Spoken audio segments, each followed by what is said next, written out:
আত্মশুদ্ধি আর সিয়াম সাধনার মাস পবিত্র রমজান।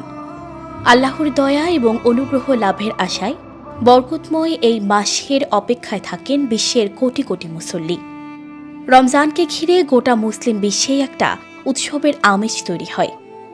পবিত্র এই মাসেই নাজিল হয়েছিল পবিত্র আল কুরআন। তাই ধর্মপ্রাণ মুসল্লিদের কাছে আলাদা তাৎপর্য বহন করে এই মাসটি। কারণ এই রমজানের সুবাদে মানুষ আল্লাহর আরও কাছে যাওয়ার সুযোগ পায়।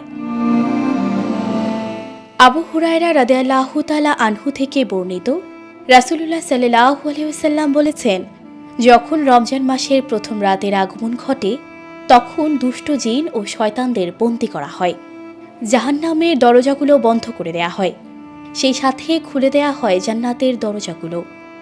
আর একজন ঘোষণা করতে থাকে, আল্লাহ তাআলা এ মাসে প্রতি রাতে অসংখ্য জাহান্নামীকে মুক্তি দান করেন।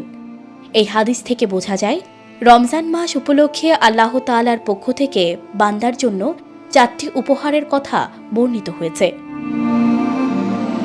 প্রথম ঘোষণায় বলা হয়, দুষ্ট জিন ও শয়তানদের বন্দী করা হয় যাতে তারা মুমিন বান্দাকে বিভ্রান্ত করতে না পারে, মুমিন বান্দা যেন নির্বিঘ্নে ইবাদত বন্দেগী করতে পারেন।